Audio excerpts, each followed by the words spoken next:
Lah herbal itu sapi pedat atau itu makan bulu temennya. Nah, kenapa bisa makan bulu temennya? Karena kemungkinan kurang mineral, jadi makan bulu temennya.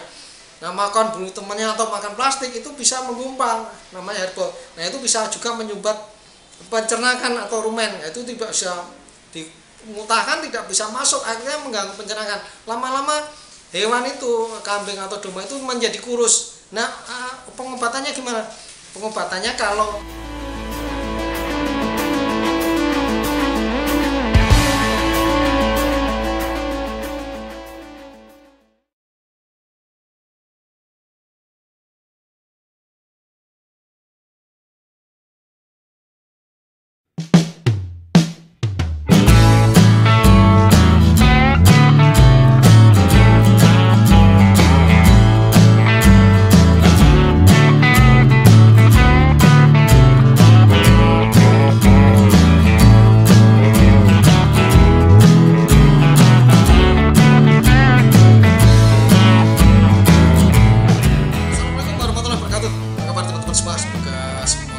sehat dan rezekinya selalu banyak.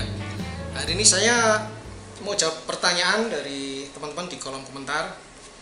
Pertanyaan pertama dari Mas Nisar Yahya Tasaka 9508. Izin bertanya Pak Dokter, apa bahayanya antibiotik super tetra yang diminumkan secara langsung pada ternak dewasa, baik sapi maupun kambing, apa bisa menyebabkan keguguran? Pertanyaan kedua dari Mas Hengki Rosnandar. Mas Hengki Rosnandar, cara mengatasi mengobati domba yang terlanjur makan bulu temannya gimana ya Pak? Terima kasih. Mas Nisar, terima kasih, ini selalu bertanya sehingga saya banyak admirasi dari pertanyaan Mas Nisar ini ya. Pertanyaan, apakah super tetra itu menyebabkan keguguran? Apa pengaruh negatifnya ya terhadap kambing dan sapi dewasa? Jadi super tetra itu diindikasikan ya, sesungguhnya diindikasikan kalau pada manusia tidak diberikan pada manusia yang hamil pada sepertiga kehamilan pertama. Nah, tetapi kalau untuk hewan tetrasiklin atau tetrasiklin hidroklorid atau tetrasiklin HCA atau oksitetrasiklin itu tidak ada jadi masalah pada hewan di dalam perut maupun yang baru lahir ya. Jadi artinya tidak bersifat toksik terhadap fetus atau anak yang masih kecil di dalam perut, maupun tidak menyebabkan konstruksi saluran reproduksi ya. Tetapi super tetra ini kan antibiotik.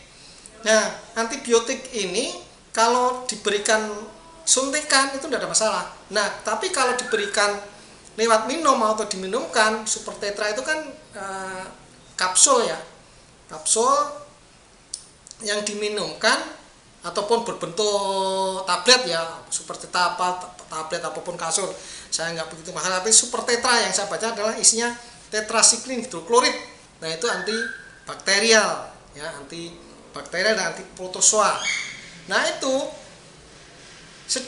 kalau pengaruhnya seperti ini kalau di hewan dewasa, kambing maupun sapi. Jadi kalau kambing atau sapi itu masih kecil, masih minum susu, artinya rumennya atau lambungnya belum berkembang, itu tidak ada masalah diminumkan. Tetapi begitu rumennya sudah berkembang, makannya sudah makan jerami atau rumput. Nah, hewan yang makan jerami atau rumput itu kan harus dipotong-potong, makan pertama-tama dikembalikan lagi keluar, dipotong-potong lebih kecil, dimasukkan lagi. Nah, itu di situ setelah dimasukkan lagi itu ada proses fermentasi. Kalau di luar fermentasi adalah pembusukan, menghasil gas. Nah, fermentasi di dalam perut itu memang juga dibantu oleh bakteri, protozoa maupun fungi ya. Nah, kalau diberi super tetra, nah bakteri-bakteri yang mencerna atau membantu fermentasi, melakukan proses fermentasi itu mati, sehingga fermentasinya dari bakteri-bakteri tadi itu banyak yang mati, oleh karena itu terganggu. Nah, gangguannya apa pemberian super tetra secara langsung ke diminumkan, pertama bisa minimal dia akan sembelit. Sembelit itu susah BAB.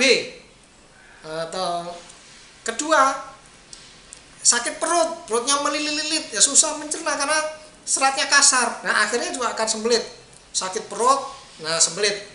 Nah, akan susah dikeluarkan BO-nya itu. Nah, ketiga akan impaksio rumen atau nirumen. Jadi rumennya itu karena tidak ada fermentasi, rumput-rumputnya masih kasar di dalam perutnya, atau rumen masum, abu masum itu masih kasar, sehingga rumen yang tadi bekerja keras itu nanti bisa luka, bisa ruminitis atau radang lambung, radang rumen, radang masum, abu masum. Jadi bisa radang. Karena radang nanti ya, lama-lama dia tidak ada gerakannya karena mau gerak sakit karena luka di dalam rumennya itu.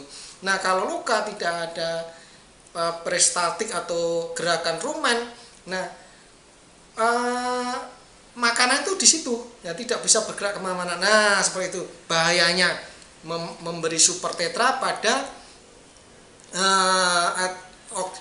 tetrasiklin hidroklorid, memberikan tetrasiklin hidroklorid secara langsung ke mulut. Nah, akan membunuh bakterial. Nah, kalau memang makannya hanya sedikit, mungkin bakteri-bakteri rumen yang tidak mati karena oksitetrasiklin hidroklorid, dan di situ masih mungkin ada protosa atau jamur yang sedikit memfermentasi, mungkin masih bisa tadi tergantung dosisnya pemberiannya tadi, mungkin masih hanya sembelit, mungkin hanya sakit perut. Nah, bahayanya rumen atau impaksio rumen, rumennya itu tidak bisa bergerak, menyumpal di situ, kayak seperti ibaratnya sapi makan plastik. Nah, plastiknya tidak bisa tercerna, akhirnya menyumpal atau menggumpal di situ. Nah, seperti itu. Nah, gimana cara mengatasinya? Nah, mengatasinya bisa dioperasi. Nah, bisa operasi. Bisa juga diberi pelapis bermacam-macam. Ada diberi pelapis biar nggak luka nanti diberi pelapis. Obat itu bisa dikasih milanta, ya. Juga dikasih bakteri fermented. Nah, minuman-minuman apa itu yang ada di pasar itu yang mengandung membantu fermentasi atau membantu pencernaan, ini bisa dicoba. Nah, kemudian dikasih vitamin B12 setelah tadi ditenangkan perutnya dengan milanta atau obat yang menenangkan perut, melapisi perut maksud saya. Nah, itu bisa dikasih B12 atau B kompleks atau B1 agar membantu tadi ada rumenannya itu tadi untuk bisa bergerak lagi seperti itu. Nanti operasi dari obat-obatan. Nah, itu yang untuk super tetra ya. Nah, kalau untuk yang herbal, herbal itu hampir sama ya. Lah, herbal itu sapi pedat atau itu makan bulu temennya. Nah, kenapa bisa makan bulu temennya? Karena kemungkinan kurang mineral, jadi makan bulu temennya. Nah, makan bulu temennya atau makan plastik itu bisa menggumpal, namanya herbal. Nah, itu bisa juga menyumbat pencernaan atau rumen. Nah, itu tidak bisa dimutahkan, tidak bisa masuk, akhirnya mengganggu pencernaan. Lama-lama hewan itu, kambing atau domba itu menjadi kurus. Nah, pengobatannya gimana? Pengobatannya kalau sudah nggak bisa keluar, sudah besar, kurus terus, nggak bisa dioperasi, dibedah, diambil herbalnya. Atau kalau memang hanya mengambil